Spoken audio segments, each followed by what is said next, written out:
Chapter 45. The Messages We Send Out. Prey could only watch helplessly as Crimson threw himself into the Scarecrow's path to protect Shimmer, a border guard, and a unicorn. Crimson was fast. He danced around the Scarecrow's stabbing blows, flowing from one hoof to another. But all of Crimson's prodigious skill and countless hours of training in equine combat meant little against the golem. That was the reality of the world.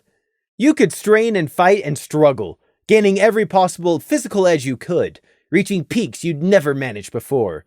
But at the end, there was only so far you could go. You'd reached the top of your ladder, but when it came to facing monsters and magic, you looked up and found another whole ladder above your head. Such as right now. Fa-ting! Sparks flew as Crimson's wing blades grated uselessly off the Scarecrow's legs. His attacks weren't working, and they never would. The Scarecrow couldn't be beaten like this. It was a golem. It couldn't die. They were the only ones who were going to die at this rate. Prey knew that. It's why he was hiding. He didn't want to die. Foul orange flickered. Crimson whipped his head to the side just in time. The Scarecrow struck a tree. Crunch! Prey cringed. Bark chips flew. Pine needles showered down. From harsh experience, Prey knew there were only 3 ways to beat a larger monster such as this. Numbers, traps, or magic. They lacked the numbers, and they hadn't had time to prepare a trap.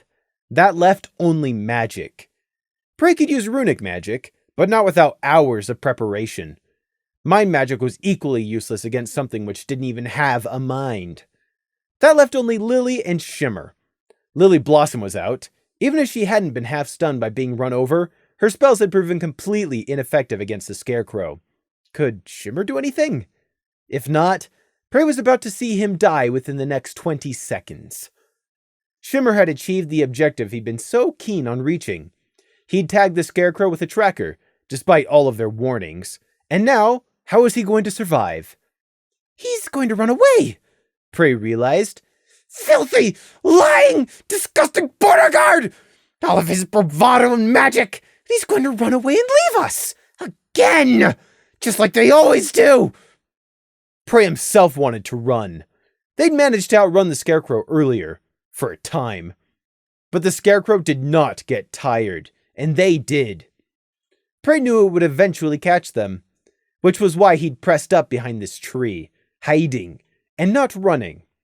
Shimmer's eyes flicked straight to Prey's hiding spot, just for a moment. Was that revulsion, disgust, or even something else? Shimmer squared his shoulders and faced the Scarecrow head-on as it approached. What? Wasn't he going to run away? What was he going to do? Cast a shield like Lily? Or was Prey about to see the stallion ripped into pieces in front of him? Yes. Yes. Prey wanted yes. Magic rushed to the tip of Shimmer's horn, coalescing into a disc of sparkling magic in less than a second. Shimmer braced his hooves. Then magic shot from his horn, through the shining disc, and emerged from the other side as fire. It wasn't a destructive fireball, or a huge wave of fire, but a thin stream of orange flame. However, it was continuous, it didn't dissipate midair, and it was fast. The stream of flame struck the Scarecrow and splashed almost like water over its head. Nor was Shimmer stopping there. He wrenched his horn around and sent the stream of fire playing over the rest of the monster's body. Immediately, the rags the Scarecrow was dressed in caught ablaze. Vapor and steam billowed forth from the Scarecrow's pumpkin head. But for all that, the Scarecrow made not a sound nor slowed. Shimmer's fire had no stopping power. It was merely burning heat and flames, which the unliving golem plowed straight through. No! Atlas yelled as the Scarecrow bore down on his temporarily immobilized corporal. Atlas threw himself at the monster and grabbed hold of one of its hind legs. His desperate attempt to halt the burning Scarecrow's advance was not in vain. His grapple served to distract the Scarecrow for a few moments as it turned to deal with the annoyance clinging to its leg. Atlas's attempt at rescue didn't come without a cost, though.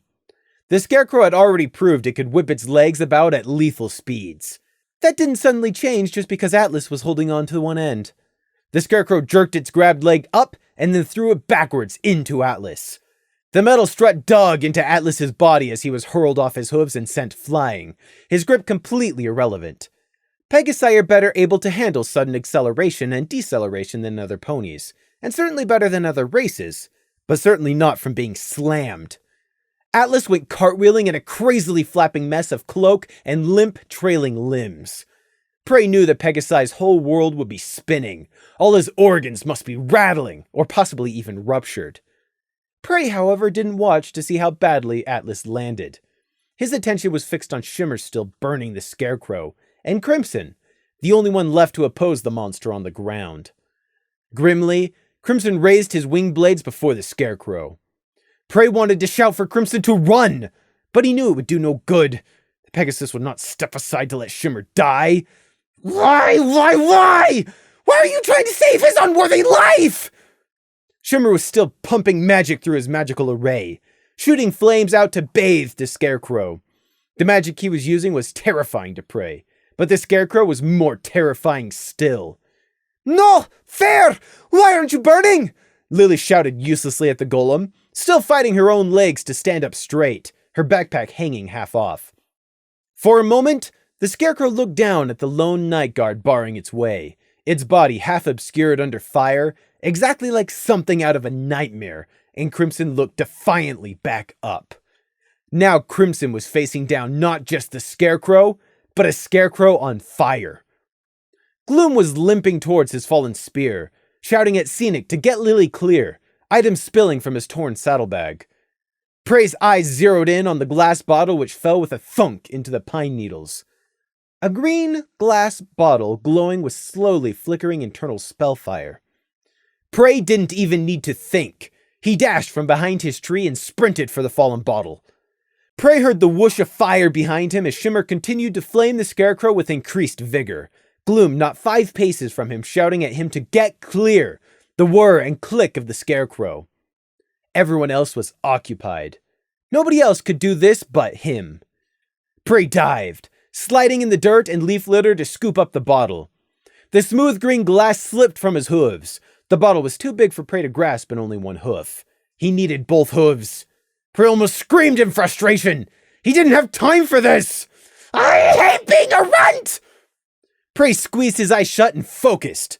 His hoof grew hot, and first 1, then 2, and finally a 3rd rune slipped from his hoof onto the glass bottle. The effort was immense. Rushing like this strained his mind, and a pounding headache surged into existence. But it had to be done. The message in a bottle had fallen from Gloom's saddlebag, ripped open from where the Scarecrow had caught the sergeant with its glancing blow. Any glass container should have completely shattered by the force of such an impact, but this bottle hadn't. Seeing it, Prey had immediately known the answer why. The bottle was enchanted against breaking. It should have been obvious.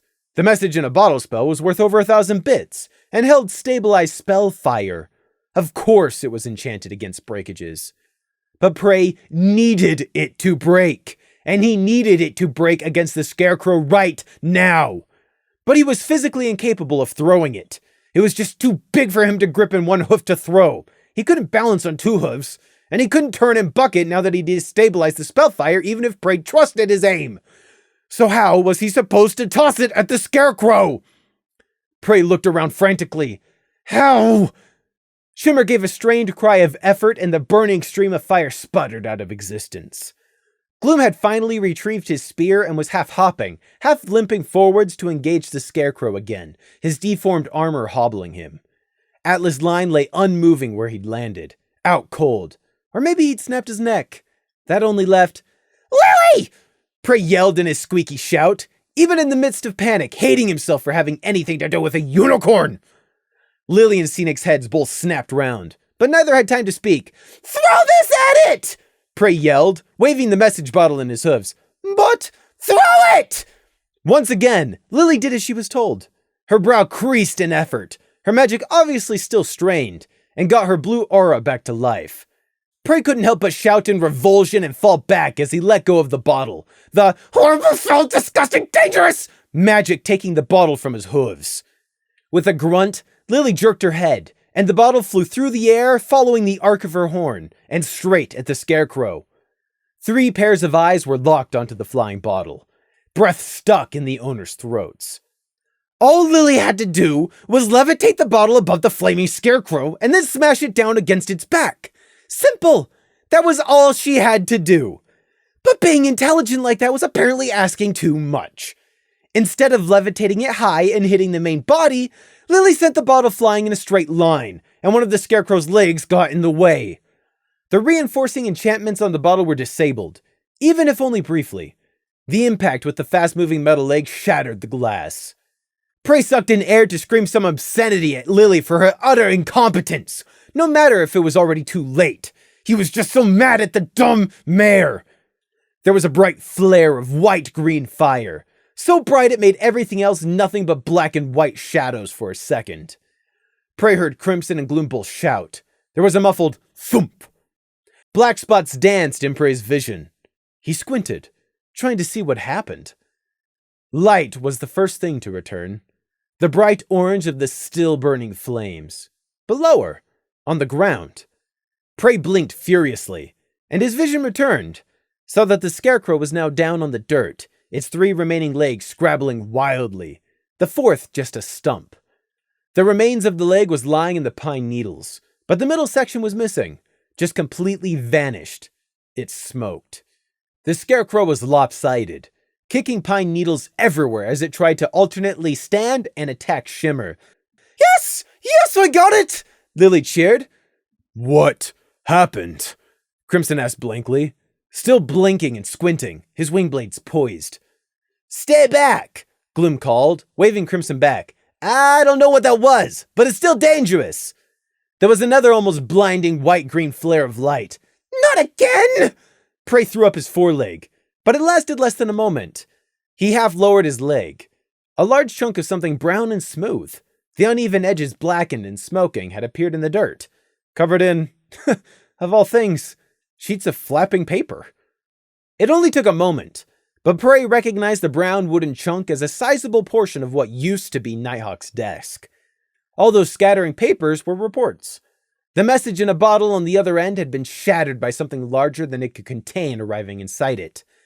The others weren't so quick on catching on. What was that? Scenic asked, a bit late. No one got a chance to reply. The scarecrow raised its 3 remaining legs high, splaying them wide like a praying mantis, then stabbed down into the dirt. Shunk! Slowly, like an obscene puppet on a string jerking and clicking, the scarecrow raised itself back off its belly. There it stood. It was missing 1 leg and still on fire, its pumpkin head just a shriveled, half-melted mess by this point, but it still stood. Everyone backed away as the scarecrow awkwardly scuttled around on only 3 legs to face them, using its remaining back leg to act as a rough counterbalance in the middle. Sweet Celestia, that's just not fair, Scenic whined. Shimmer and Lily looked to be out of magic. Gloom and Atlas were both injured. Prey and Scenic were next to useless in a fight. In fact, it was only Crimson who was still in anything resembling fighting condition. A burning piece of something fell from the scarecrow's body and hissed out on the damp pine needles. With a whirring of springs, the scarecrow turned about and started scuffling off into the mist. They all stared, lost for words as the scarecrow retreated back the way it'd come. The stump of its missing leg continued to move and rotate and sink as it began to fade into the mist. Its creator called it back, Prey realized, because it's damaged. They're recalling it. It's letting us go? Scenic croaked. Lily stared, then shouted angrily, Hey, we're not done with you yet! She took a step forwards, but Gloom's voice brought her up short like the crack of a whip. What do you think you're doing? But sir, it's getting away, sir, Lily protested, weakly pointing after the scarecrow. Look around you, Lily! Do any of us look in condition to go after that thing? Gloom demanded. He was angry. He was hurt. They'd almost been killed again. And he was still as taut as a bowstring, expecting to die at any moment. And now Lily was focusing on the wrong thing yet again. Look at us, Lily Blossom! We drew! 7 against 1, and the best outcome we could get was a draw! A draw! Just a draw! He shouted at her, then staggered. Crimson was at Gloom's side in a second. How badly are you injured, sir? Gloom shook him off. Forget about me. Help Atlas first. Pray, Scenic, who else is hurt? Gloom called, raising his voice. Fine. I'm still alive and fine, Scenic said faintly. Then his pale lips started twitching. I can't believe it. I'm still alive. Still alive and fine. Twice in one day, he declared, sounding disbelievingly happy. What just happened? What was that and how did it get here? Shimmer asked, managing to point at the charred lump of Nighthawk's desk and paper-strewn forest floor. The unicorn was having to brace himself to stay upright, breathing heavily as his camouflage cloak trailed in the dirt. Gloom squinted at the mess, rather distracted by the pain from his hind quarters, before warily eyeing the twisted half of the scarecrow's leg where it lay in the pine needles. It was part of a desk, my captain's desk. I think the message bottle, it sent the scarecrow's leg to Captain Nighthawk. But it must have been too big and broken the bottle on the other end, and this is what came back. What? Sergeant Gloom, please explain this. I was not aware you had any magical weapons on you, Shimmer demanded between gasps for air. It wasn't supposed to be. It was just supposed to be to send messages back. But Lily threw it at the scarecrow. That was you, right, Lily? Gloom checked, but his eyes were fixed worriedly on Crimson, who was checking Atlas. Yes, sir, Lily declared proudly. Quick thinking. Scenic, pray, help Crimson. Hurry, we can't stay here, Gloom ordered, inhaling sharply as he felt at his own side. Shimmer himself seemed to have finally gotten back enough strength to walk, because he hurried over to his down subordinate. Prey, who'd reluctantly been going over like Gloom ordered, immediately halted and backed away instead of making even a token effort to help. Everything still felt changed, like something else bad was just waiting to happen. Atlas is breathing. I can't find anything broken, sir, Crimson declared, using his wingtips to cautiously probe the unconscious Pegasus's head and neck. Let me see, Shimmer demanded, almost shoving Scenic and Crimson aside to get to Atlas. Prey barely contained a hiss as the unicorn barged past Crimson. We can't stay here, Gloom declared out loud again, looking around in worry. That thing might come back, or might send the Kindersnatches instead. Where, sir? Scenic asked. Where should we go, sir? Gloom winced and pressed a hoof to his side. Anywhere but here. Before whatever mad pony that's in control of the scarecrow changes their mind and sends it back to finish the job. Or another monster turns up, Prey joined in, looking warily around at the trees. We're still in the forest. There's plenty of the normal variety to go round. Gloom was right when he'd said they needed to get out of here. The noise of their fight would have driven some monsters away, but also attracted others. Prey refused to be here when one of the latter turned up looking for a free meal. He pressed a hoof to his head. The headache was still throbbing away behind his eyes, and his legs still didn't feel completely solid. But excluding Scenic, he was probably the person in the best condition here. Just as Prey said, Gloom agreed, his mouth set in a grim line. Corporal Shimmer, can Atlas be moved? We can't stay here. Shimmer didn't look up from running his glowing horn over Atlas. I am still assessing him, and I've got almost no magic left. Please stop distracting me. Gloom bit his lip instead of telling Shimmer to make it quick. His friend might be permanently injured, and he's going as fast as he can. Prey knew they should either move Atlas despite any internal injuries, or just leave him. He was a border guard for one, and for another, staying here would likely mean death from one source or another. Prey wanted to just leave Atlas line. Let Shimmer stay behind too, that would be even better. He sidled up to Gloom. The Thester was breathing slowly in and out, gingerly testing his hind leg. We should just go.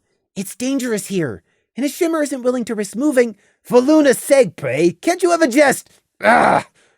Gloom's breath left him in a rasping wheeze as he extended his leg too far and the deformed armor caught. It took a moment for Gloom to get his breath back, and when he did, Prey saw sweat on his brow. He blinked at Prey. What were you? Never mind. Help me gather everything that fell out of my saddlebag. We can't afford to waste anything right now, especially with your bag gone too. And grab those papers too. Captain Nighthawk isn't going to be happy about me destroying his desk when I get back. Gloom said with a forced chuckle. Prey wanted to protest that they didn't have the time to waste on something so trivial, but doing so would just waste the same precious time. Prey looked around at the shrouded forest.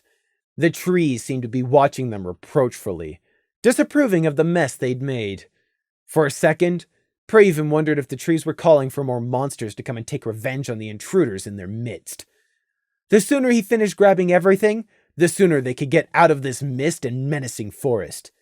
"Leave that alone!" Gloom ordered Lily, who was poking at the severed scarecrow's leg. "Use your magic to break down or find two long branches. It looks like we'll need to make a stretcher for Atlas' line."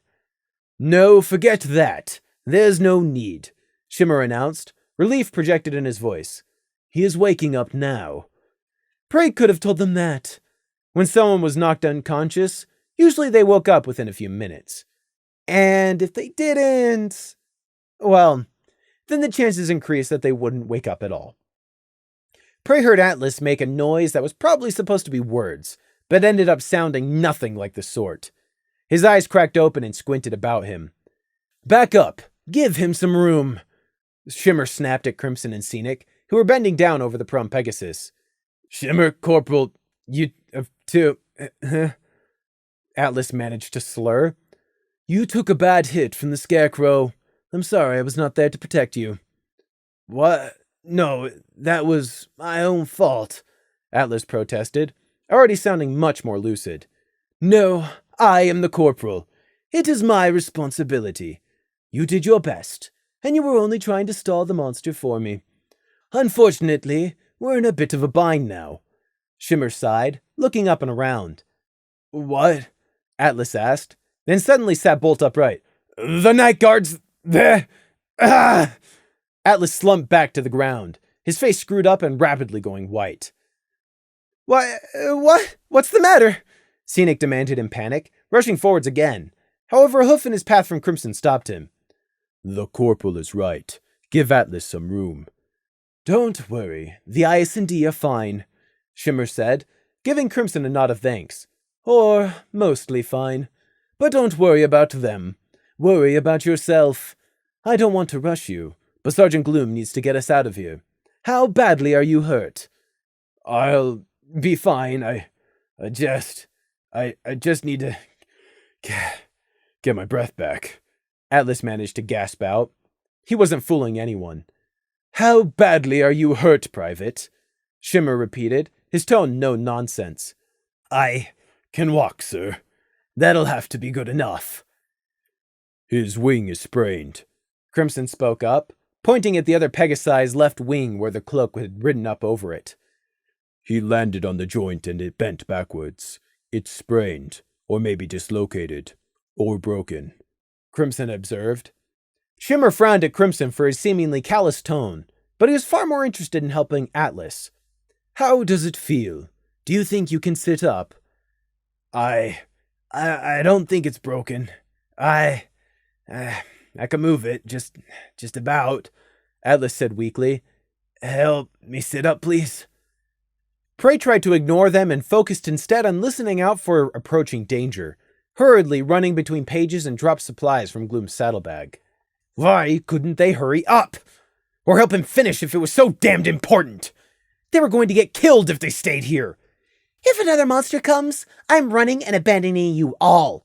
I'll think up a believable excuse for Luna later," Prey thought, grabbing another fallen report from the kicked-up dirt, bringing a hoof full of pine needles along with it. Prey darkly considered that even out here in the middle of nowhere, the bureaucracy of Canterlot paperwork had somehow managed to follow them. A shaky Atlas line was back on his hooves by now, wing tightly clenched to his side. A Pegasi's wings were often their strongest limbs, so it took a comparative amount of force to strain one. But it wasn't just that. The side of his jaw was slowly swelling up. He was holding his side, and one of his eyes was bloodshot. Atlas didn't look healthy. Not that Prey cared. But Gloom decided it would have to do. "If we stay here, sprained wing will be the least of our troubles." Prey viciously hoped Atlas would never fly again. He remembered what they'd done in the Resistance to captured Pegasi border guards.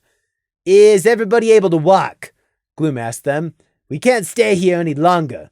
We need to get out of this forest. But, sir, what about the Scarecrow and rescuing the ponies from the Kindersnatchers, sir? Lily immediately asked. Gloom didn't give two hoots about confronting the Scarecrow, but the villagers. Gritting his fangs, Gloom could only bitterly shake his head. We're in no condition to help any pony. We gotta recover first. If we go in now, we're only gonna get ourselves killed. And then who's gonna help them?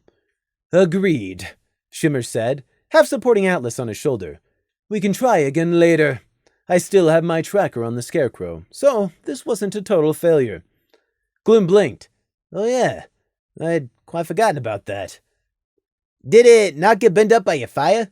Gloom asked. No, it's heavy duty. It'll take more than fire to destroy that tracker. And it's stuck on with magic. I can definitely still find it when the time comes, Shimmer replied. It's probably a good thing you only took off its leg with that bottle then, Lily. If you destroyed it, then we'd never be able to track it back to its lair, Scenic encouraged Lily. Yes, a good thing. Renaming failure a success. Prey despised Scenic. He despised Lily for not throwing the message bottle right. He despised Atlas for being alive still. He despised everything right now. Prey had to close his eyes and breathe. Can you tell where the Scarecrow is right now? Is it sneaking up on us? He heard Gloom ask. Prey opened his eyes to see that Shimmer was slowly shaking his head. My magic reserves aren't big to begin with, and what with checking Atlas just now and my fire spell, I'm completely out. Even if I have the strength right now. Shimmer didn't need to finish. They were still in the forest and in danger here. We're wasting time standing around. Sunlight's burning and danger's coming, Shimmer said instead, looking meaningfully at Atlas and Gloom, whose injuries were going to slow their pace. Gloom wanted to curse at all of this. He really did. He wanted to kick whichever pony's fault it was in the teeth, or just collapse into bed and sleep for a week. Unfortunately, neither was an option. And sweating up a storm really isn't going to help calm any pony down. Gloom tested his hind leg in the deformed armor, and found he could bend it reasonably far as long as he didn't overdo it. Right. I can walk, so let's move. We can follow the old road safely out of here. At least one thing is as it appears in these infernal, luna-blighted, moon-rotted clankers trees. You're bleeding, sir, under your armor, Crimson said. I know, I can feel it. But we can't stop here. It's not much. I'll be fine until we're somewhere safe. Are you sure? Yes, keep going, Gloom ordered. Yes, sir. Crimson quickly took point to lead the way. He was the only one capable of that role right now. Shimmer helped Atlas over some tree roots. I'll wrap your wing when we get out. Just try and keep it still until we're out of here, he instructed. Scenic looked between the half-limping, half-staggering Gloom, then his own bulging backpack. He bit his lip, then quickly slipped off his pack and shoved it onto Prey. I'm sorry, but here, carry this. I need to help Sergeant Gloom. Prey gasped and staggered under the sudden weight, unable to protest as he tried not to drop the overloaded backpack. It was far heavier and bulkier than his own had been, before it had fallen over the ravine tangled around that Kindersnatch. What had Cynic packed? Useless bars of gold? Prey finally managed to get the backpack balanced on his back, and then promptly considered whether he should just dump the whole thing. Would it be worth lugging around when there might be something on their tails? Prey checked Scenic, and saw that the Earth Pony was more or less half carrying Gloom over his back. This isn't necessary. I've got you, sir. Don't worry, I'm an Earth Pony. This is easy. An Earth Pony who just blithely dumped his heavy bag on the weakest member because he didn't realize his own inherent strength, Prey thought, staggering as fast as he could after them. But there was no time to protest. As long as they were in the forest, their lives were in danger. He could complain once they were out. Prey felt a shiver go down his spine and he whipped his head around. For a moment, his own ears obscuring his view as they swung and settled. Had he just heard something? Gray mist, pine trees, thorny undergrowth. All Prey saw was the forest, the same as it had been all day when passing through its reaches. Or perhaps it'd always been the forest's clutches. Prey stared deep into the shadows and missed. Then turning tail, he ran, or rather stumbled, to catch up with Gloom and Scenic, who was helping the sergeant move. "Hey!" Prey whispered. "Guys, I think we're being followed." "Moon blight!" Gloom hissed, and Scenic's ears went flat. "Are you certain?" Prey refrained from turning around to check. "No." His answer should have come as a relief. It brought none. It only made things worse. Where can the line between safety and danger be drawn? Prey had asked himself that question yesterday, and defined it as the moment you set hoof into the forest shadow. But now the line had been redrawn. Exiting out into the sudden openness, the crisp air of the evening played over his sweaty face. It felt so wide without trees penning him in on all sides, and the much missed light of the sun greeted him. But even leaving the shadow of the forest and its watchful cloyingness, Prey no longer felt safer. The air was chill. Mayflower lay in front of them, just as silent and abandoned as when they'd last seen it. Yet now, knowing what had caused the inhabitants to vanish, the village felt even more tainted and wrong than before. But no matter what it felt and looked like, it was shelter and a place to rest. They were in no position to be picky.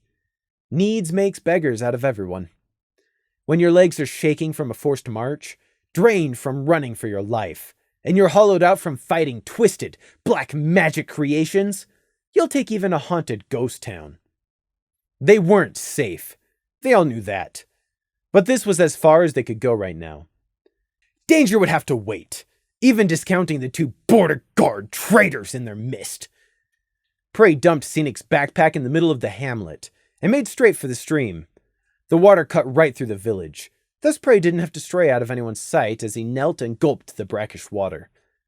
It was gritty and unpleasant, black fragments from the stream's bed mixing into it. But it was water, and Prey was thirstily gulping it down like it came from the purest glacier spring. Both of his canteens had been lost along with his pack. Besides, the villagers had no doubt used this same stream every day, so it must be fine. Only once his thirst had been quenched did Prey splash some of the cold water on his face and sit back on the dirt to take in his surroundings afresh. A few yards back, everyone else was doing the same, taking a minute to rest shaky legs and recover their wind. Their flight from the forest had been as tiring as it'd been nerve-wracking. Prey tilted his head back up to look at the closest house, for the moment ignoring the others, not wanting to have to think about the two border guards for now. Dark ivy crowned the eaves of the wooden home, seemingly even more advanced and wild than yesterday. Surely the weeds and mold couldn't have increased that much. Already he could see the ivy trying to force its way through even the smallest cracks in the planks. Prey used the back of a furry ear to wipe lingering water droplets from his face, a bad habit, and sat up. Prey saw the hated figure of Shimmer helping bind Atlas's sprained wing. Turns out it really wasn't broken, but they were still using a splint. The Pegasi's jaw was clenched, and he was trying to remain still as Shimmer's aura bound the wing up with a bandage. Prey shuddered in revulsion at the mere thought of letting anyone use magic on you like that, even more so on an injured limb. Prey's eyes sought out the other injured member in their party, one whom he didn't hate nearly as much. Gloom was lying down on his belly at an awkward angle, examining the deformed armor covering his injured flank. The rest of the IS&D were crowded uselessly around. "Look, go away. You're not helping," Gloom snapped. "But, sir, we can—" "I get that you want to help, but I hardly need all of you. Scenic, go look through these houses and try to find the best one. We might be here a while. Lily, I want you to keep watch on the forest. If something comes out, I want to know straight away. And for Luna's sake, both of you, eat and drink something first before you collapse." Gloom shooed them away.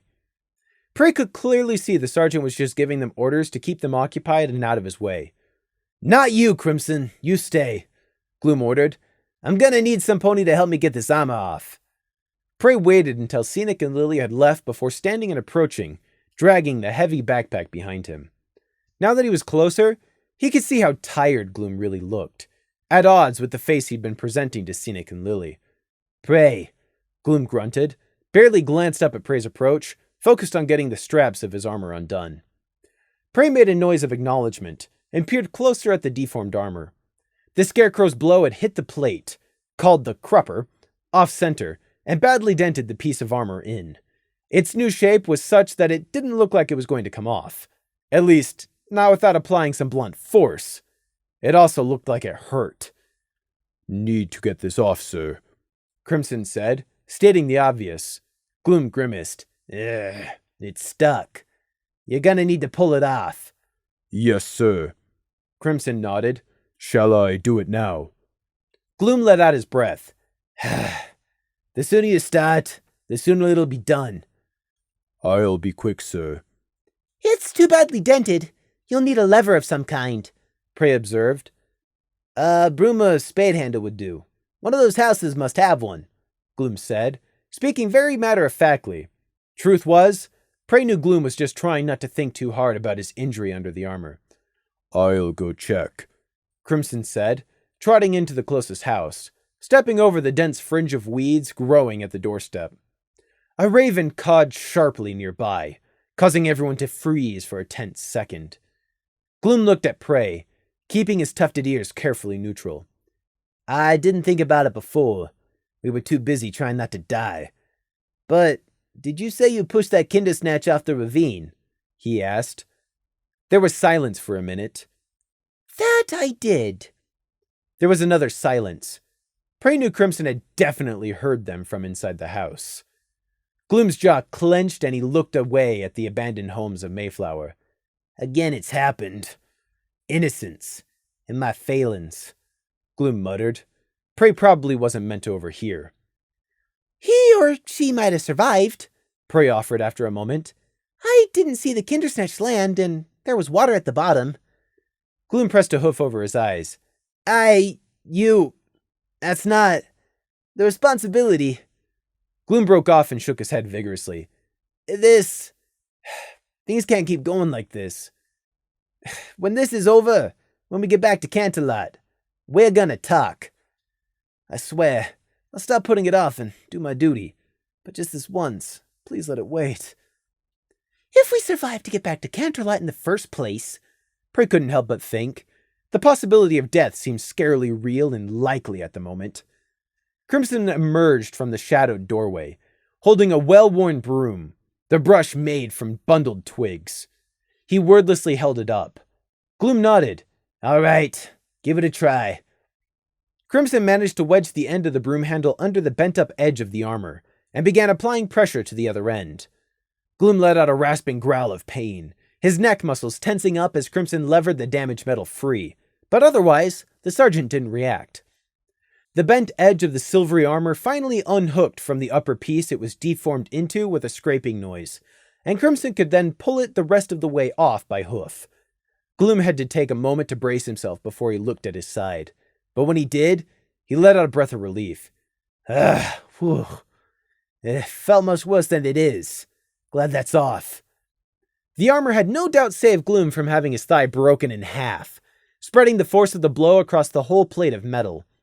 However, that did mean the plate had been driven into Gloom's flesh, savagely bruising the entire area, of course. A small price to pay. Unfortunately, that wasn't the extent of the damage. If it was, Prey knew Gloom wouldn't have raised such a fuss, or as much of a fuss as a clan Thestral ever raised anyway. In almost a perfect outline of the removed piece of armor, where the plate had been driven in, the flesh had been cut. That must hurt. A wound on top of a bruise. The cut was crusted over by now, but it was on Gloom's flank and subject to splitting back open every time the Thestral took a step.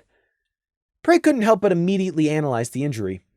The blood needed to be washed out of the fur and the cut cleaned to prevent possible infection, but aside from one bit where the corner of the armor had been driven particularly deep into the flesh, so that was something.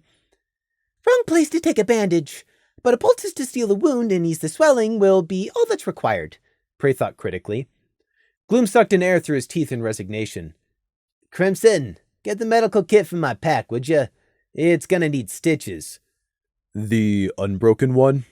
Crimson asked, reaching for the 2 saddlebags, one torn, that Gloom had dropped the moment they'd stopped and now didn't have the energy to reach for. Yeah, I know I packed one in there. Prey thought of the 2 medical kits he himself had packed, and had been lost in the ravine. Prey frowned as Crimson searched. Aren't you going to wash it out first? He asked. Then get a cloth and water, then you can help me, Gloom said shortly. Physical contact with someone else, Prey thought. No, thanks. That was an unpleasantness that he'd rather avoid. It was almost as bad as someone touching him, even if he was the one in control and with the ability to shred a mind with said touch. That ability was one of the very reasons for his reluctance. I'll get you that, and make you a poultice instead, Prey offered. Gloom almost refused on principle of poultices just being a dubious folklore remedy, but it was Prey who was offering. Does that actually work? Yes, it'll disinfect the cut and help with the swelling. Gloom was still skeptical. He looked around at the deserted village. And you can make one right here? No pony is leaving any pony else's line of sight until we're safely back in Alfalfadale, even to go to the toilet. Easily. The necessary plants are all around us. About the other bit, though. Now it was Prey's turn to hesitate. I think it's a bit unlikely we'll make it back to Alfalfadale. Because you think I can't walk? Yes, Prey said frankly. And not just you. We're all worn down. We won't make it before dark. That's no problem. We'll walk in the night then. Moonlight never hurt no pony. I'll manage. You don't have to worry about me, Prey, Gloom said, as Crimson found the first aid box and brought it back. I wasn't. Prey had a different concern. Namely, what might come out of the forest after them. Mayflower had been the only place they could run to, and thus was also the first place the Scarecrow's master would expect them to flee. If he or she had a second Scarecrow they could send? They hadn't been able to outrun the Scarecrow the first time, nor the second.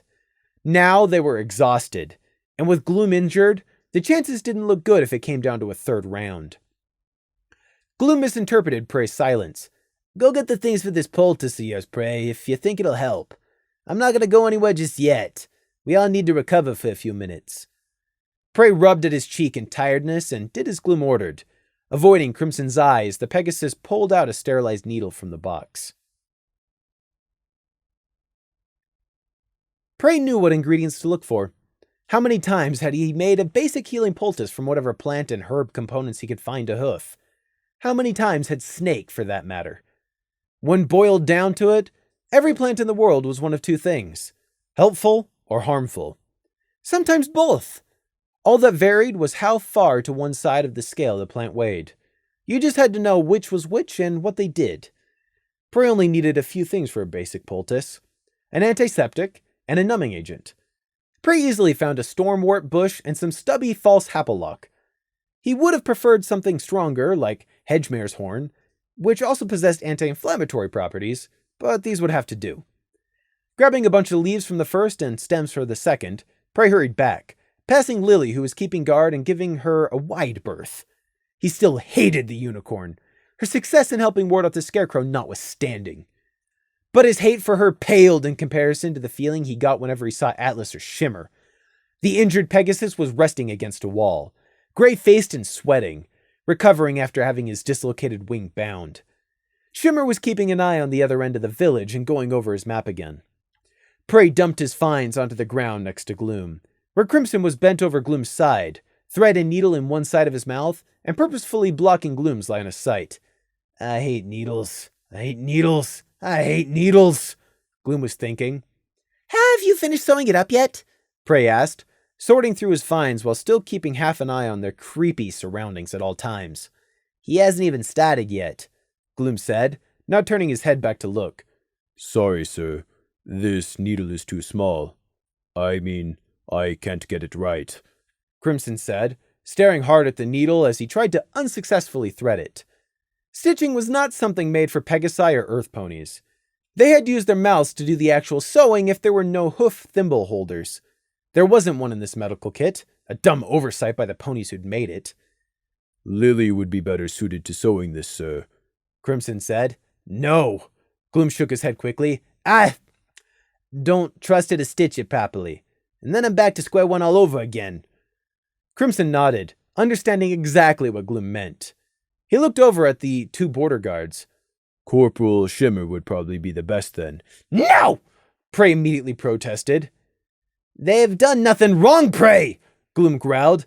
Get over your silly prejudices! Prey shook his head. He didn't want Shimmer anywhere near. No! I'll do it! Gloom winced. No thanks. I'll take my chances with Shimmer. I know what I'm doing! Give it here! Prey demanded, holding his hoof out to Crimson. Crimson refrained, looking to Gloom first for permission, since it was him who was about to have a needle stabbed into his flesh. Gloom did not look happy about either suggestion. Shimmer will have finer control with his magic than your hooves, Prey. And it's my flank, thank you very much. I know what I'm doing, Prey said, emphasizing his cleft hooves by giving them a wiggle. I can grip the needle just fine without a thimble, unlike you two. Do you know how to stitch up a cut, though? Gloom asked. I've done it before. Oh yeah? When? On myself. Now, hoof me that needle, please. We're wasting time. On yourself? Prey paused. Yes, once. Why? And once hardly counts as lots of experience. I've stitched up other people a few times too, Prey said, choosing to only answer the second part of Gloom's question. That's just raising even more questions, Gloom groaned. Why did you even have to stitch yourself up in the first place? Because there was no one else around just then. I'd cut my leg on a piece of broken glass. I didn't have much choice if I wanted it to heal. Lie, truth. All right, let's see the scar then, Gloom challenged. No! Don't touch me! Gloom immediately shrunk away. Look, do you want me to sew you up or not? We're on a deadline in case you'd forgotten. That was true. They didn't really have the time to be picky. Gloom silently nodded to Crimson, who just as wordlessly passed the needle and thread to Prey. Prey all but snatched them, only refraining outright because of whom it was giving them. Thank you, Crimson, he said. Then, speaking to Gloom, you might not want to watch. It'll make you tense up and then it'll just hurt twice as badly. I'm very much aware of that fact, thank you, Gloom rasped. Prey shrugged as he deftly threaded the needle on his first try. Suit yourself. Prey moved over to Gloom's side and gave the cut another once over. Crimson had brought Gloom some water and the sergeant had already washed it clean himself. Prey brought the needle close and Gloom couldn't help but flinch. Prey jerked backwards and glowered at Gloom. Gloom forced himself to breathe out and relax. Sorry. All right, I'm ready now. You'd better be, because if you do that again, I'm going to leave you with a needle and thread halfway through your flank, Prey thought. Truth was, this was bringing back all sorts of bad memories. He was too tired and shook up from the scarecrow to properly corral them back into the cage where they belonged. 6 stitches at the deepest point. No more required. Easy, Prey told himself, and made the first stab. And it was easy. Extremely so. In fact, it went far better than Prey was expecting. The thread was even, thin and strong, while the needle was sharp and straight, unlike the gut and bone needles he was so used to working with. Gloom had excellent skin, too. It didn't break or tear. It had just the right amount of slack mixed with springiness. It was not the kind of thing a normal person would have appreciated. It was almost a pleasure to work with such tools. Prey tugged off the last of the thread and wiped the smears of blood off his hoof tips on the dirt. Crimson watched him with a weird look in his eyes. What? Nothing. That was, fast. Very neat. Nice small stitches, I mean. Thank you, Prey said, already beginning to mash the happledock and wart between 2 stream-smooth stones. Snake had always been good at what he did, be it cures or poisons. You were good, Gloom agreed, sounding slightly disturbed but also relieved. I barely felt it. Well, you're gonna feel this, Prey said without sympathy, and slapped the greenish pulp he'd collected on top of the freshly stitched cut. Gloom wheezed and his slit pupil shrank into black pencil lines. The burning sting is supposed to be there. It means it's working. Don't worry, it'll pass in a minute and go numb, Prey said, delicately using his hoof to smear the mess across the rest of the affected area. Glad to hear it, Gloom managed to rasp. Now you just need to pack it on. Crimson, would you please fetch me some of those large rickshaw leaves? Prey asked. Crimson complied, and Prey placed the multi-haired leaves face down over the poultice. The fine hair stuck to the mixture in Gloom's fur, making a rough seal. Prey nodded at the end result, satisfied. Don't move or overly jostle it, and it shouldn't fall off. Thanks, Prey. That was oddly Professional, I think the word is. Did you want to be a doctor growing up? Gloom asked, examining Prey's work. No, it was not what I had envisioned for my future, Prey said, turning away to eye the deserted village around them. Just then, his stomach gurgled. Gloom and Crimson heard it. That's right, none of us have eaten, Gloom realized. They'd been a wee bit occupied with not dying to think about being peckish. We all need to eat. We've got to keep our strength up, Gloom declared, carefully rising to his hooves. He gave the poultice a wary look, but true to Prey's words, it wasn't going to fall off just from Gloom simply walking around. Get every pony together. We gotta eat. And plan. Ask Corporal Shimmer and Atlas to join us if you would, Gloom said, glancing at the sky and pretending not to notice the way Prey's face twisted at the two border guards' names. And if Shimmer's recovered his magic enough to try and find his tracer, then all the better. Prey turned away and marched towards the stream.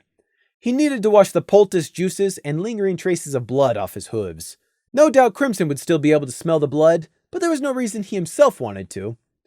And he wanted nothing to do with the border guard. Gloom blankly watched him go, thoughts going back to a cellar full of little rat eyes in the dark. Habit made Prey still keep careful watch out of the corner of his eye as Gloom limped over to Atlas and Shimmer, the latter staring hard at the forest hedge, less than 30 paces away and far too close for comfort. It was quiet. Very quiet. And Prey could hear what they said easily.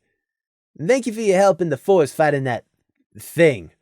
Atlas, you put yourself in the line of danger and paid for it, Gloom said quietly. Help? What help? They did nothing. It was me who thought to use the message bottle, and Lily took the credit anyway. All those two did was make the situation worse, Prey fumed, scrubbing his hooves hard in the unpleasantly cold water. Surprisingly, it wasn't Shimmer who replied with the useless platitude Prey was expecting, but Atlas speaking for himself for once. It's an injury in the line of duty. I would do the same again.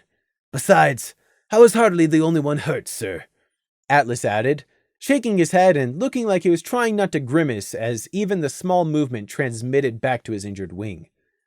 Shimmer himself was still staring into the forest, eyes narrowed, and hadn't turned at Gloom's approach. Is something the matter? Gloom asked, suspiciously following Shimmer's gaze. That's the question I'm working on, Shimmer slowly replied. When Shimmer didn't elaborate further, Gloom just went ahead. I came over to say we all need to eat and make a plan. If your magic has recovered enough to find the tracer you placed on the scarecrow, that would also be great. Shimmer didn't stop staring at the forest. Well, you see, Gloom, that's the thing. It already has, and I already did. And? What did you find? Gloom asked with a sinking feeling. My spell is telling me the same thing it's been telling me for the last 5 minutes. That the tracer is sitting less than 200 yards inside the tree line. Fear. Why was the scarecrow just inside the tree line? How had it followed them? Why was it waiting instead of attacking? What was the warlock controlling it planning? What was going on? Were Kindersnatches coming in as scarecrow backup? And were they about to get swarmed? None of them knew. Lily Blossom was raging, and not very privately either. Book this! Book the forest! Book the scarecrow and book that! It's right here! Why are we going out there to blast it? Her ranting was more or less just to herself by this point, and was getting ignored.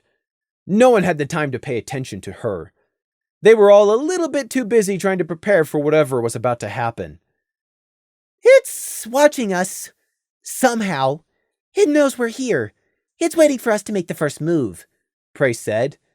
Why would it do that? Scratch that. It doesn't have a brain. Why's this bastard warlock having it lurk just out there? Be calm, Atlas. This warlock is obviously cautious. Look at what we did to their scarecrow last time. We blew its leg off. Obviously, they are not willing to risk their golem again.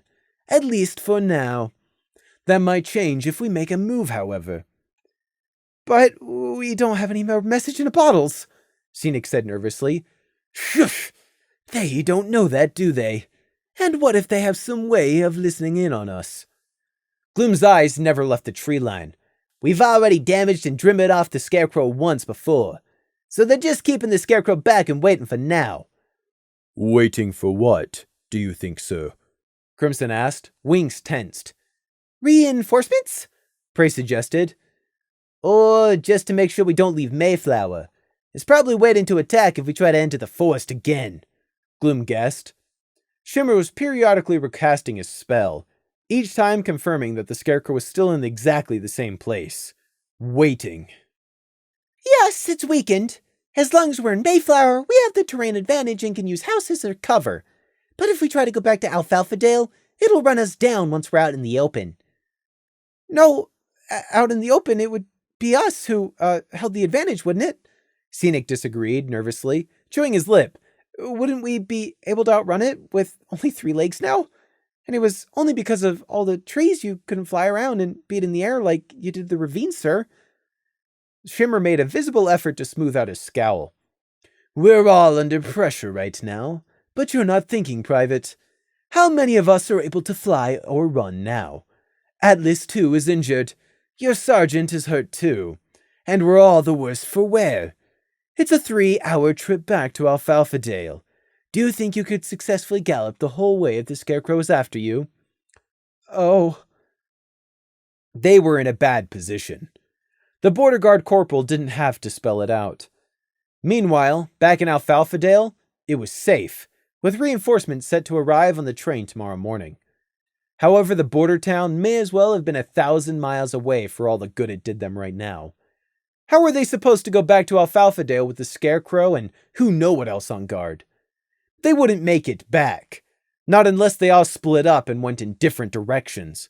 But that would mean sacrificing at least 1, probably 2 of their number. Those were not odds Prey was willing to take, especially since he was the slowest of them all over open ground. It would be foolish to pit themselves against the Scarecrow's greatest strength. It was a golem. It did not tire or stop. It would chase them until it was physically unable to, or its task was completed. 15 miles to Alfalfa Dale was a long way. Prey imagined the Scarecrow chasing them down and skewering them on its metal legs one by one. What do I do? How do we get out of this? He stared unseeingly at the dark pines, expecting at any moment for the Scarecrow to burst forth. He mentally did not include the 2 hated border guards in that we. Even if Shimmer and Atlas hadn't been filthy, lying border guards, he wouldn't have trusted them. He couldn't read Shimmer's thoughts. Those mental walls bounced everything back, and Atlas followed Shimmer's every instruction. Shimmer was hiding something. Prey knew it! Was the stallion even telling the truth about the Scarecrow waiting just out there? Could he be lying? Could this be a trap of some kind? Was Shimmer purposefully trying to keep them trapped here in Mayflower rather than returning to Alfalfa Dale? Prey desperately wanted to torture the answers out of the hated unicorn. He wanted them both dead! Unfortunately, Prey was afraid they might all be dead soon. Prey swallowed the dry lump in his throat. Don't you dare be a crybaby! No. Even if everyone else died, Prey was going to survive this. And Crimson too. He owed Crimson. He wouldn't even be blamed if any of the others died. Luna couldn't blame him for this. Could she? Kindersnatches, scarecrows, warlocks, golems. It was all way beyond his control. But would the Dark Alicorn see it that way? Why was he wasting time panicking like this? Prey shook his head. It helped nothing. Either the Scarecrow would attack or would not. We gotta make a decision, and we gotta make it right now, Gloom said, voice cutting through everyone else. We know the Scarecrow's out there, but not why. We gotta decide upon a plan, and go for it. We don't have time to second-guess ourselves. Shimmer looked sharply at Gloom. As respectively the Sergeant and Corporal, the decision falls upon both of our shoulders, as does the responsibility. My job, first and foremost, is to get as many ponies out of this alive as possible. It was clear who Shimmer was talking about, and where his priorities lay. With his wounded squad mate, Atlas. If only I'd rolled with the Landon. The Pegasus tried to hide his shame for being careless enough to get himself injured, putting them all in this dilemma. It's our duty, yes, Gloom agreed. But I want to know what my squad has to say. If they're going to be risking their lives beside me, then they have the right to add their input. Ha!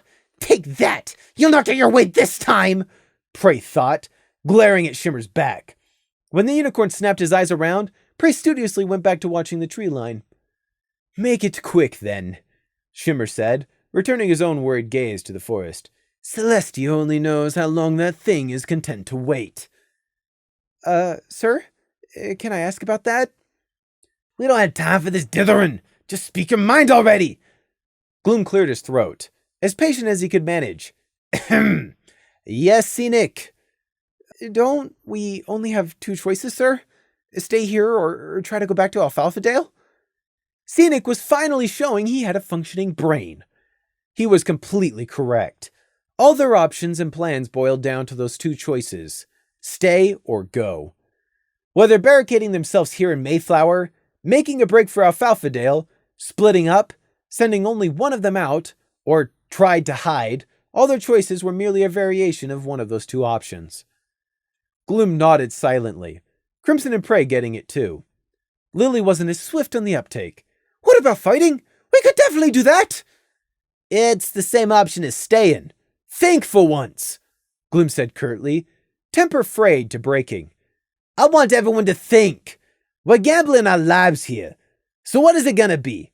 Hold out here or leave for Alfalfadale? What do we all think? Prey wanted to run. That's what his instincts were begging him to do. He didn't want to end up cornered. However, running wasn't an option if they'd just get caught, and the horrible weight in his stomach agreed with his instincts that the Scarecrow wouldn't let them run. It's just sitting out there, waiting for us to make the first move. If we run, it probably has orders to chase us. But maybe it's just a guard to keep us out of the forest, and we can actually leave. Prey wound the ribbon over and over his hoof as he thought. Atlas was asking if they had any message spells on them aside from the spellfire bottles. Gloom answered in the negative, to which Atlas suggested that they send Crimson, the only one of them able to fly right now, back to Alfalfadale alone. There was a nagging suspicion in the back of Prey's head. This wasn't adding up. He surreptitiously looked around the abandoned village. Splitting up is a bad idea. Alone we are weak, but together we are at our strongest, Shimmer said, disagreeing with his subordinate. Right now, we do not know why the Scarecrow is waiting. Hopefully the pony controlling it is anxious not to engage us again after the damage we caused the first time. If we leave, however, they might panic and decide to risk attacking us regardless. Gloom, Prey whispered. What? It came out as hostile and angry. Gloom straightened himself and tried again. Quieter. What is it? They know we're here, in Mayflower. Obviously. How else would the Scarecrow have followed us after it ran off? Exactly. How do they know our location? As in, still in Mayflower and not already on our way back to Alfalfadale. Gloom stopped. Oh. Gloom did not like those implications in the least. He peered into the dark trees. Is he close by? Is he close enough to get? He shook his head. All he could admit was, I haven't a clue. Perhaps they're close enough by to see us. I don't think that's it. I think they've got some way of tracking us, magically. We've already agreed there are only two options, stay or leave. But we're afraid to leave in case the Scarecrow attacks. But we need to test what'll happen if we try. Let's pretend as if we're leaving Mayflower, then before we actually do, have that... Prey swallowed and forced it out. Have Shimmer see if the Scarecrow's marker moves to follow. If it doesn't, great. If it does, then at least we know the Warlock means to keep us trapped here. Shush! Gloom hissed, glancing around hastily. You shouldn't have said that out loud. If it is magic, they might be able to hear what we're saying. Now they'll know it's only a feint. No, whomever they are, and however they're tracking us, they can't hear us. How can you be sure? Because they haven't already attacked. We know we can't beat that Scarecrow a second time, even damaged. We don't have another message bottle to throw at it. And what's more, you've all been discussing this out loud for the last 5 minutes about how little of a chance we've got. If they could hear us, they'd already know and could just send the golem in and destroy us. Prey explained dispassionately. You really shouldn't go around showing weakness like that. Gloom was completely stumped for a moment by realization. Oh. Moonblight, that was so careless of me. Conduct the test. If the Scarecrow won't let us leave, Then we're stuck here until we come up with some other way to escape, Prey told him. I agree, sir. Prey has a point, Crimson said. Prey started and twisted around. He hadn't realized Crimson was listening in on their hushed conversation. Now who was the careless one? But Crimson was good, and he owed Crimson, so it was fine. Gloom nodded as he accepted the idea. Yes, it's a good idea. Get Corporal Shimmer. Prey can quickly explain it to every pony. No! Prey drew back. Will you give it a rest already? I don't care why you think you've got a right to act like this to them, but they've done nothing to you, Prey. No! I don't care! Prey turned away and left. He didn't go far, only about 5 paces. Leaving everyone's line of sight was a bad idea right now, but he had no other way of making his position clear to Gloom. He was disobeying what amounted to a direct order from Gloom, but he couldn't do it. Time cannot erase the past. Prey was aware he was burning bridges and raising red flags like crazy, but right now, he couldn't find it in himself to care. Shimmer and Atlas were border guards, and he wanted them dead, dead, dead! What would Fleece say if he could see me right now? Here in the company of 2 border guards and not attacking them? Prey thought in shame. Left with no choice, Gloom explained Prey's observations to Shimmer himself and proposed Prey's plan. The thought of helping or relying on the border guard in any way after all they'd done made Prey's stomach twist. So instead of focusing on that, he focused on their plan instead. Right. Walk to the other side of Mayflower. Then we'll hold it and see what happens, Gloom said. I've got the spell ready. Let's quit wasting time, Shimmer said. Mayflower was a tiny village. It only held 16 simple squat houses, now all unnaturally overrun by nature. The dangerous feeling of the place was mostly gone, or rather smothered under the ominous feeling coming from the pine forest. What was a ghost village compared to that? Jumping over the stream and reaching the far side of Mayflower took only a single minute. There they all halted, all gazing expectantly and with no small amount of trepidation at Shimmer as his horn glowed. What's happening? What's it doing?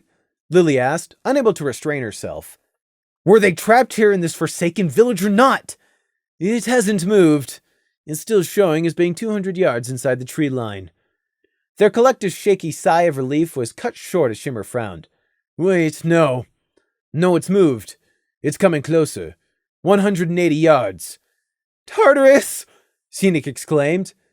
We don't have a plan to fight it yet. Back into the village. Use the houses for cover, Gloom ordered, already hurrying back in, despite how counterintuitive it was to head towards the approaching golem.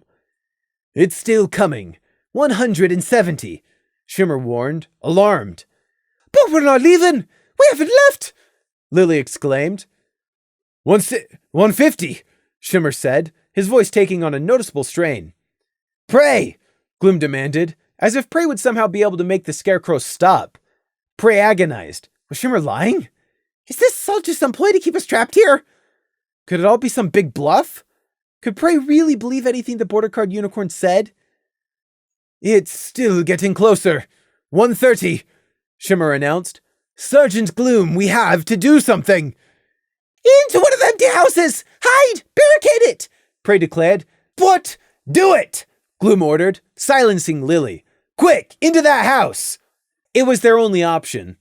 Either showing the warlock they were staying put would make them call the scarecrow off, or if that didn't work, at least put a wall between them and the golem. And if holding out against the scarecrow didn't work, then they were back to the option 1 and trying to run again. Prey suspected they were playing right into the warlock's hooves all along. It brought him no satisfaction to now know he'd been right. Prey ran through the hanging curtain of beard moss which half covered the door of the closest house, leaving the pale sunlight behind outside. He dodged around the plain, worn table and a cluster of heavy timber stools as he made straight for a single shuttered window. He jumped up on the hard bed, ignoring the straw mattress as it split open, and shoved the mismatched slat shutters out. Hooves clattered over the damp floorboards behind him as the others rushed in, crowding into the house. The wooden rafters were less than a hoof's height above the tips of Crimson's ear tufts. Prey paid the rest of them no heed. He stared unblinking down the weed-strewn length of Mayflower's only street and at the forest, expecting at any second the scarecrow to come bursting forth. Corporal! Gloom demanded. Shimmer's horn was already aglow. Way ahead of you. The unicorn focused. They all waited, staring. The spell faded. Shimmer let out his breath. It stopped. 110 yards. And now it's just sitting there. Gloom's lips pressed into a painfully thin line as he peered out over the top of Prey's head, towards the featureless borderline of pines. Well, that proves it beyond a doubt. They do have some way of monitoring us, and they aren't willing to let us leave. Oh, pony feathers, Scenic mumbled. Pony feathers indeed. Now what? The old stone circle stood in its lone clearing. It was just as calm and unknowable as it had always been. There was no mist here. Within the watchful circle of stone pillars, a peaceful stillness rested upon the vibrant bed of moss. Silent sentinels to the decades, to the centuries. Even if the sunlight was slowly waning in the sky as the clouds gathered against the horizon, the stone circle still seemed illuminated by extra motes of light. Those clouds would eventually blow in this way and meet the stone wall of the ridgeback, either dropping their burden of rain there, or possibly carrying it on up further up the passes to fall as snow. Back inside the safety of the old stones, the 15 withered wreaths sat, resting against the largest pillar's base. Reminders of the first villagers lost. A hope and a prayer, or possibly just tokens of sadness and mourning. If there'd been anyone there to hear, which there wasn't, the soft sound of a staff tapping against the earth would have been heard approaching. Unhurried, but rhythmic. It soon reached the standing stones. The gnarled end of a staff hooked the largest wreath, carefully lifting it into the air. There was a soft crinkle of long dead flower petals as the wreath was dusted off and examined. The world stilled, waiting. Just as faintly as the wrinkling petals came a gurgling sound. Steadily, it grew louder, more sickly, getting closer and closer.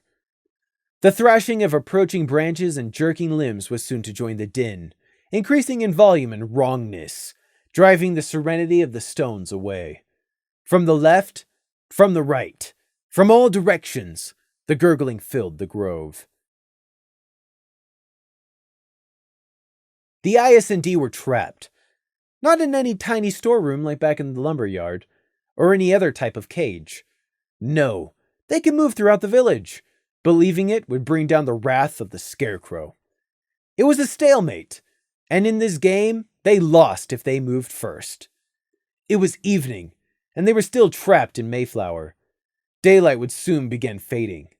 They were tired and sore. 2 of their number were injured. The silence of the village was getting into everybody's heads. It manifested in Scenic as him being unable to sit still, fidgeting incessantly as he kept looking out of the window every 10 seconds or so at the darkening forest. Lily alternated between trying to refrain from snapping at Scenic and trying to envision how they were going to conquer the scarecrow. Crimson had unpacked his whetstone and was smoothly working it in near circles down the length of his wing blades in the correct sharpening method. Gloom looked like he would give an awful lot to be up and pacing, but he couldn't, not with his injured side. He was being forced to basically half lay over a stool.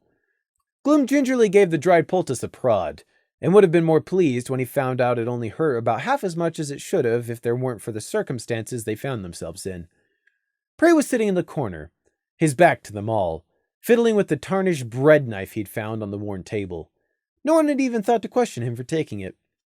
They'd eaten, breaking out rations from their backpacks and saddlebags. Lily's magic had recovered enough that she was able to refill all of their water canteens. Those who still had them anyways. No one except from Prey had been able to eat much. Gloom and Crimson had been forced to covertly drink from the blood flask, right there in front of everyone. But none of them had Crimson's special talent, and so realized nothing. "Why'll you sit still?" Lily finally snapped at Scenic, unable to restrain herself any longer. "Oh, sorry," he said, stopping. Gloom's ears flicked in annoyance at Lily's pettiness. "Doesn't she realize we're all on edge? Just let Scenic do whatever he wants already. Moon blight. Now she's even got me doing it." "It's getting dark," Shimmer announced, standing watch at the window and staring out. That was right. The 2 border guards were in the house with them. Prey dearly wished it was otherwise.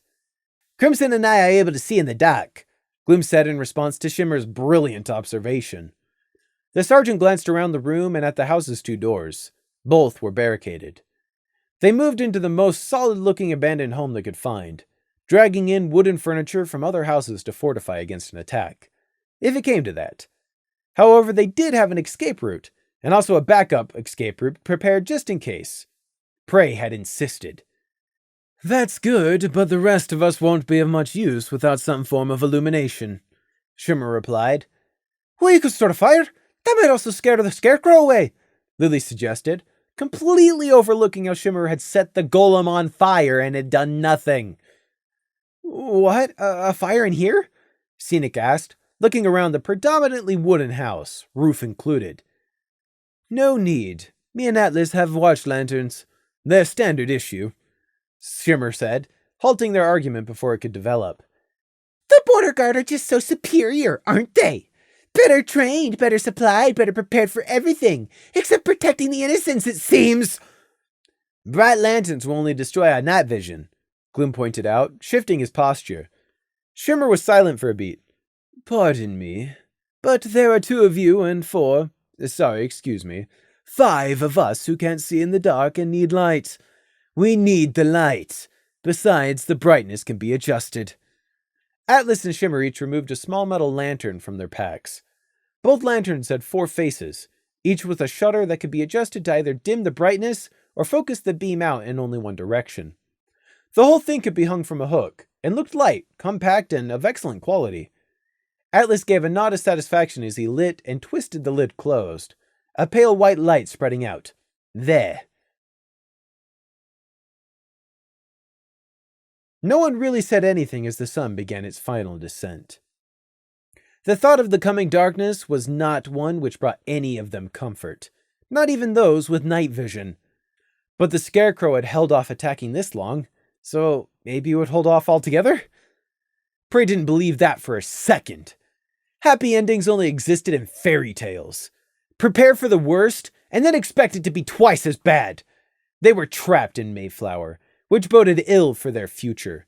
They all knew that, but no one was saying it. This is like a horror story, Scenic was thinking. Then he stifled a groan and put his head in his hooves. Oh, Celestia, this is just like a horror story. Why'd I have to go and think that? Slowly, the shadows in the house lengthened and the lantern light became their main source of illumination, serving to keep the stacks of pillaged bed frames and furniture blocking the 2 doors visible. Through the window that squarely faced the forest, the glaring red eye of the sun sunk into the trees. The sharp heads of the pines stretched tall and black, framed by the last of the sun's rays.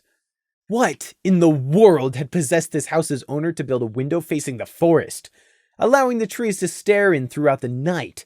Prey would never know. Prey didn't know if he was going to survive this coming night. He was scared. It would have been stupid to not have been. And Prey was anything but stupid. He knew the odds. They were outmatched. Prey had come to realize that while Lily was a unicorn, and therefore powerful and dangerous enough to kill him without much effort, that didn't translate into having the power to slay non-equine opponents. And aside from Shimmer, who Prey wouldn't have trusted if his life depended on it, what did they have to threaten the Scarecrow and its maker with? The only ones in an even remotely safe position right now were Gloom and Crimson, because if anything else was lost, they could take wing and fly away. Prey shot a glare at Atlas, the Pegasus resting on a stool, and was glad for the stallion's injury. No longer so cocky now, are you? You've no idea what it's like on the ground, fly boy. Night fell, and the temperature followed. The 2 watch lanterns sat on the table, providing pale illumination for the house. Outside, the night was silent and still. Every one of them was listening, ears straining, and if they spoke at all, it was in hushed voices. They waited, periodically rising and pacing to try and dispel the tension. Occasionally, Prey glanced up at the table they'd set in the middle of the room. On it, they'd laid out whatever weapons and tools they could find to hoof. A couple of wood axes, a pitchfork, a mallet and hammer, dented spades, large pruning knives, a trowel, and the like. In the corners of the room, Buckets of water sat ready just in case fire was used against them. Aside from barricading the doors and windows, this was all they'd had time to prepare. Preparations that were proving eerily unnecessary. No attack, no scarecrow, no nothing. Surely if something was going to happen, it would have by now. All they could do was wait in tense silence, stewing in worry. When it was coming up to an hour and still nothing, Gloom finally decided to make a decision. All right, this is pointless. We can't keep this up all night, and we can't fight on no sleep. We all need rest. You're saying we should go to sleep, sir? Like, right here? Now? Scenic asked in shock. Yes. Sir, but what if the scarecrow attacks? We gotta be ready, sir, Lily said. Gloom gave her a flat look. We'll be setting a watch, of course. Why do you think we barricaded ourselves in here in the first place? It's so we can't get snuck up on. I agree, Shimmer said, rubbing at the beige fur of his face. We need to get as much rest as we can. Sleep in our armor and in shifts. Of course, Gloom said. That's what we've been going to order anyways. 2 ponies stay awake at all times. 1.5-hour shifts. When it gets to the 7th pony by themselves, just start rotating through from the beginning again. Gloom then indicated himself in crimson. We should be on different shifts to make the most of our night vision. Now was no time to feel uncomfortable about the Thestrals' different heritage. They needed all the advantages they could get. Shimmer agreed, shifting the sheathed sword across his flank to a more comfortable position where he sat. That's the most sensible approach that I can think of. Do you want to flip a coin or call lots for the pairs? Gloom shook his head. I'll take the first watch with some pony else, and Crimson will be on the second one. Other than that, it doesn't matter. I'll be honored to take first watch with you, Sergeant, Shimmer said, standing up. It was declared Scenic would pair with Crimson next, then Prey and Atlas, and finally Lily would pull the last shift, and wait Gloom to pair with her again, followed by Crimson and Shimmer until dawn. Prey, who'd opened his mouth, silently closed it. He'd been about to raise a fuss, because under no circumstances was he prepared to let the 2 border guards take a watch together while the rest of them slept. But for once, his warning was unneeded. I will not let them kill me in my sleep! I'll kill them first! I'll spill their blood! Melt their hide from their bones! Choke them on poison all! Prey jerked his head up. Shimmer had been watching him out of the corner of his eye. Had he known what Prey was thinking? Could Shimmer hear his hateful thoughts? No, impossible! Prey had his own ways of keeping his mind hidden. But then, why was he imagining it? Prey's hoof touched the blunt bread knife he tied around his leg with some fraying twine. It wasn't important that it was a knife, just that it was metal. Metal could hold the kind of runes he required. He'd used it on Shimmer if, or rather when, he needed to. Right, well, every pony heard that, right? It's not exactly the most relaxed sleeping environment ever. Gloom's morbid humor fell flat. But every pony try and get some sleep anyways. Sleep was the last thing on any of their minds. But even surrounded by death and danger, bodily functions could not be put on hold. Crimson's gaze passed around the room. I suppose it is a good thing we dragged in those bed frames to use as barricade padding then, sir. We dumped the beds though, Lily pointed out. Well, there's still 2 mattresses left, Scenic said. I call dibs on this one, Lily immediately said, plunking herself down on one of the prone straw mattresses. Prey ignored Lily's childishness. He didn't need comforts or a mattress to sleep. Far better, he'd taken a couple of blankets and made a nest in the most heavily fortified and structurally sound corner he could find. Prey trusted Shimmer as far as he could throw him, which meant not at all. The unicorn was going to be taking the first watch with Gloom. But even with Gloom to keep an eye on Shimmer, Prey wasn't pacified. Gloom and Shimmer sat themselves down with their backs to the table and lantern light as everyone else quietly found somewhere to lie down. It felt wrong to be trying to sleep here, what with the danger. And it was debatable how much rest any of them would get, but it was better than nothing. Makeshift pillows were found or created. Prey wrapped the scratchy blankets about himself, tucking in his legs and settling down in the corner. The lantern stayed lit and at maximum beam. No one was going to suggest they be extinguished so that they might fall asleep easier. Prey heard Scenic silently offering up a prayer. Oh, Celestia, I may open my eyes again and not die in my sleep tonight. The small one-room house settled into the silence of the damned. Prey's eyes drooped for the 100th time, and he snapped them back open. He couldn't afford to drift off while it was only Shimmer and Gloom awake. What if Shimmer decided to kill them all in their sleep? If Shimmer could take Gloom by surprise and silently, then there'd be no one between the unicorn and the rest of them. Not that Prey cared about anyone but him and Crimson on that list, even after the Red Pegasus's dismissal of his warnings. Prey peeked out from the cocoon of blankets he'd woven around himself, serving to hide his face in shadow and make it appear as if he was asleep. But no, Gloom and Shimmer hadn't moved from their posts, still sitting facing the barred window and doors. The white lantern light, which at first seemed dim, was painful on the eyes by now, and it was a wonder that everyone else had managed to get to sleep at all. Prey's own eyes were grainy with tiredness, but he couldn't afford to fall asleep just yet. Once Crimson and Scenic replaced them on watch, yes, but not until then. He had to guard against whatever Shimmer had planned. But nothing had happened. Shimmer hadn't made a move yet, and they were about to reach the end of their allotted hour-and-a-half watch. Perhaps the unicorn was just biding his time. Prey wanted to rub his eyes, but that would give him away. He was so tired. He longed to join the others in sleep, but not yet. Not yet. I don't want to end up sleeping the sleep of the dead. Finally, Shimmer stirred, and Prey stiffened in his blanket piled. Next shift, Shimmer spoke softly. Gloom blinked, and then nodded and stretched, getting up off his stool. He winced, and then frowned at his side. Experimentally, Gloom moved his leg about, testing the range of motion. Huh, that poultice stuff actually works, he muttered. Shimmer was already moving over to the sleeping forms of Scenic and Crimson to shake them awake. Crimson awoke before the unicorn's hoof even touched him, yellow eyes snapping open. He wordlessly got up without prompting and moved to replace Gloom. Scenic, despite all his perfectly justified fear earlier, was so tired he had to be shaken quite vigorously before he awoke, and then it was with a panicked yelp. Yeah! Shush! Shimmer hissed at him. It's your watch, Paint Spot, Gloom whispered to him, taking Crimson's vacated spot. Oh, right, yes, sir, Scenic whispered back, clumsily rising and yawning. Crimson flicked an ear back irritably as Scenic pulled up a stool.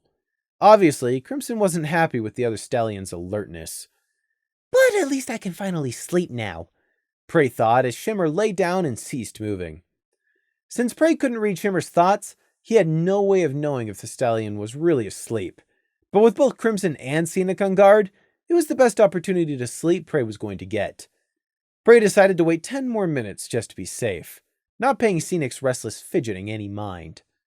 The slow count of 10 minutes passed. Still, nothing from Shimmer.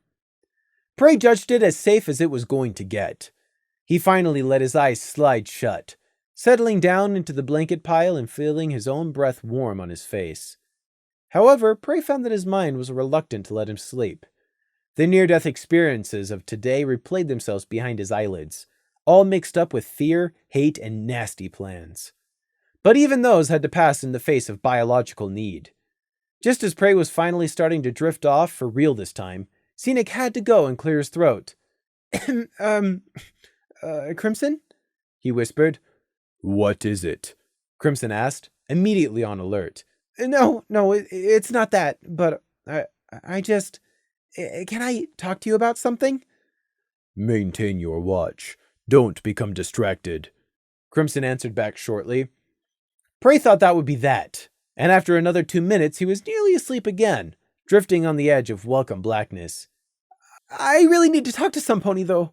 I can't just not say it, Scenic blurted out, desperation in his hushed voice. Beneath his tired eyelids, Prey's eyes rolled. Oh, shut up and let me sleep already! We're on watch. Our comrades' lives depend on us, Crimson reminded Scenic. I won't see anything coming anyway in the darkness. I'm useless, Scenic muttered bitterly. Prey's sharp ears heard Crimson shift, but besides that, the Pegasus didn't respond. Scenic apparently took Crimson's silence or lack of disagreement as proof that his fears of inadequacy were true. I'm sorry, Crimson. I didn't mean for this when I asked to transfer to the IS&D. I thought I'd learn how to help and get over my fear, but I'm just dragging you all and every pony down. You are very quick to give up. It has been less than a week, Crimson said. I can already see that I'm no use to any pony here. I haven't done a single thing to help solve anything. And all this, it's just completely crazy. Scarecrows, kinder snatches, forests. I'm scared all the time. I'm not cut out for this. I think that I'll ask to be dismissed when I get back to Canterlot, if I survive that long, Scenic mumbled. Scenic said if I get back to Canterlot, but inside he still really meant when. He hadn't yet accepted the possibility that none of them might be making it out of this. Despite almost dying multiple times today and being trapped in an abandoned house, it still hadn't registered with the Earth Pony. Inside, Scenic believed he was going to walk away from this. That was the difference. Scenic thought he was going to get through this, and Lily herself was still treating this like one big story. The rest of them, Gloom, Crimson, and Prey, they all knew differently. Scenic wasn't prepared to put everything on the line. He still didn't understand that terrible, crawling dread of not knowing if you were going to live through the night. Crimson gave a quiet snort. You misunderstand me. It has been less than a week. Did you honestly expect to find your place by now? None of this is what I expected. I'd hope I'd get better, face my fear and all that. Now I've just got brand new fears. There's nothing I can do. What use am I? Even if I was a guard for years, whatever could I do? Same as the rest of us. Your duty, Crimson replied unhelpfully. Scenic didn't seem to have an answer to that. Prey could almost see him hunching lower on his stool. Pathetic, Prey thought, hoping they'd finally be quiet so he could get some sleep. I didn't in a week, Crimson unexpectedly said. What? I mean, I didn't do anything to help in my first week. I was just as useless, Crimson explained. You don't have to try to make me feel any better. I know I'm not as good as you guys are, Scenic mumbled. Do you think me a liar? Crimson asked. No, that's not what I... Do you think I would make false claims merely to spare your feelings? No? Then do not question me. I was of no use during our first week.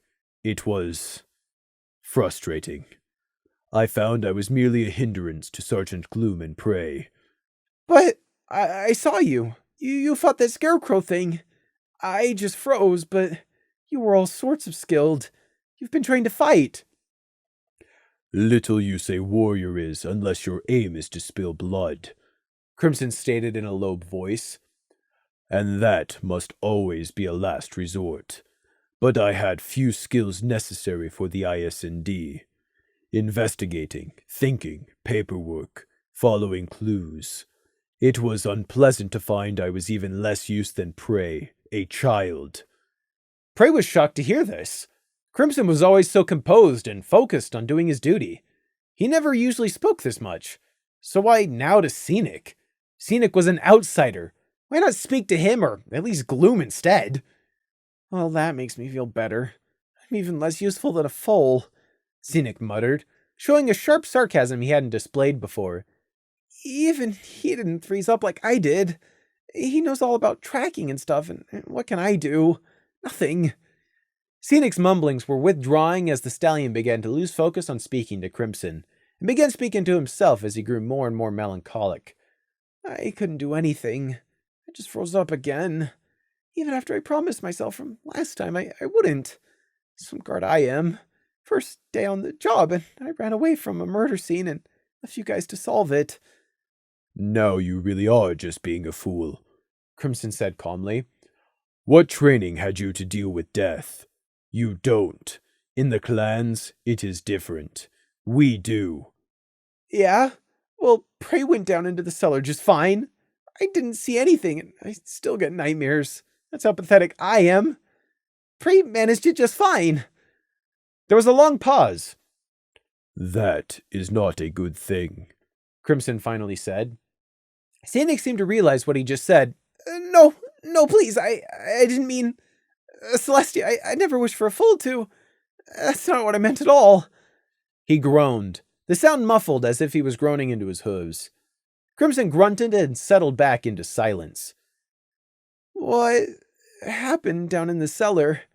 No pony will tell me exactly, but it keeps getting mentioned. And the lumberyard? Scenic hesitantly asked. What happened down there is none of your business, Crimson replied sharply, then modified his tone. I do not think you really want to know. It was bad, and evil, and wrong. Let us leave it at that. Things were said and seen. How? Scenic went quiet for a few seconds, before finishing his sentence in a hoarse whisper. How did you move past that? I didn't see anything, but I still can't get past it. Please, tell me how. I don't know. For me, it was a decision I made when I was younger. What decision? I cannot tell you. It is a secret, Crimson said simply, then added, I'm sorry, but it's not a solution that would help you anyways. Oh, Scenic mumbled, disappointment evident. You should speak to Sergeant Gloom. He will have the answers to help you, I am sure, Crimson suggested. I suppose I could ask Sergeant Gloom, or Prey, Scenic reluctantly admitted. No, do not ask Prey what happened in the cellar. Huh? No, I wasn't going to... Why not? Because Prey can be very cruel, and he might just tell you.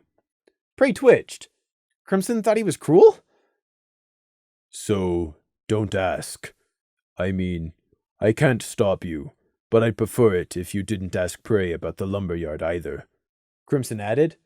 What happened at the lumberyard? Scenic asked hesitantly.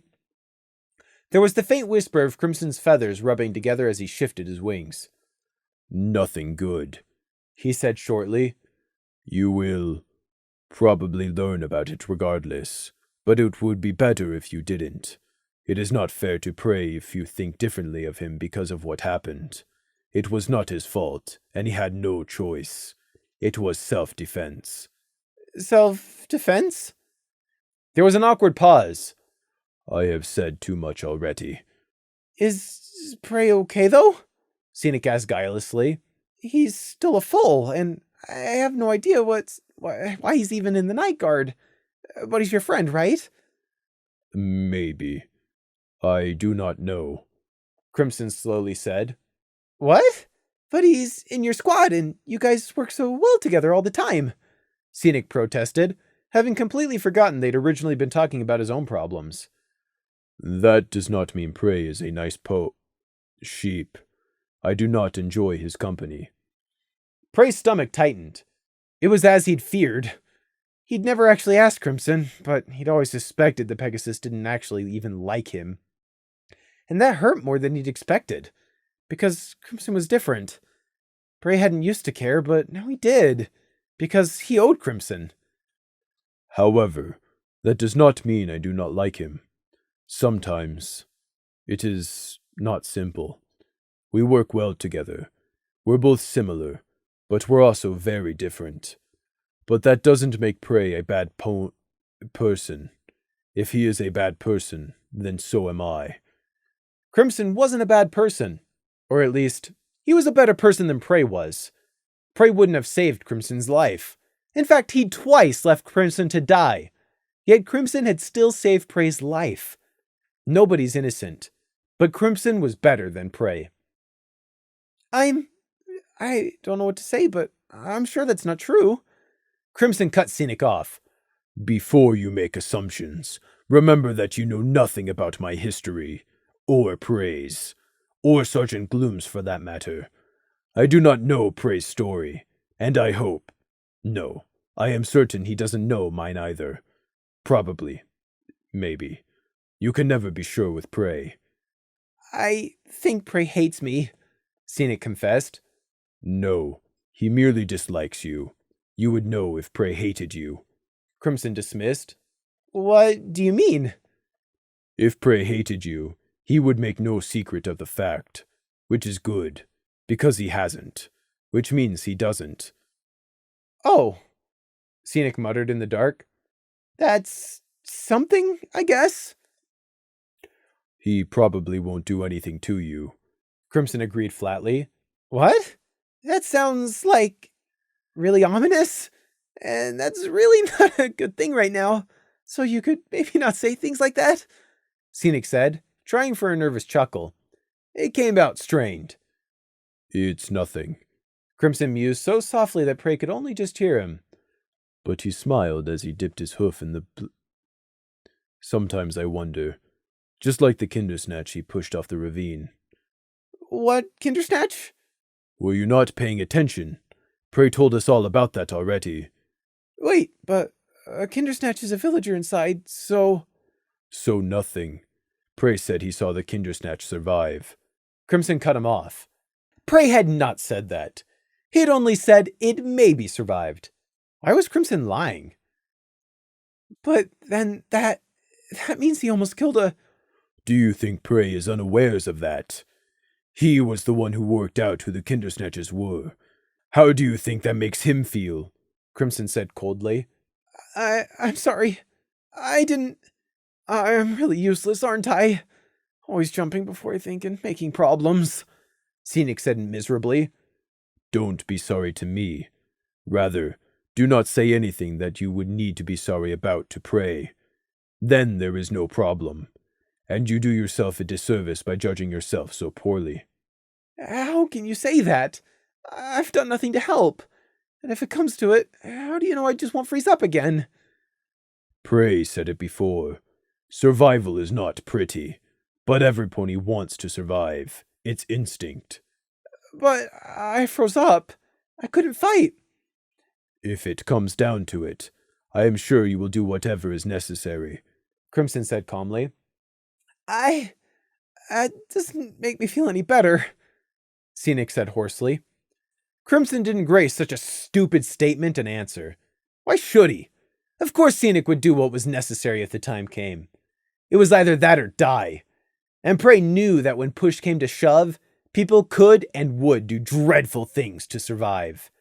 Since Crimson hadn't seen fit to respond to that, Crimson lost confidence and also finally went quiet. Prey lay in the dark, thinking about what he'd overheard. Dark in the blue, blue fading in the blackness. A tingling light was pulsing, getting louder as it turned into a muffled sound. Prey felt the urgency before his sleeping mind fully understood the words he was hearing. Up! Everybody wake up! They're attacking!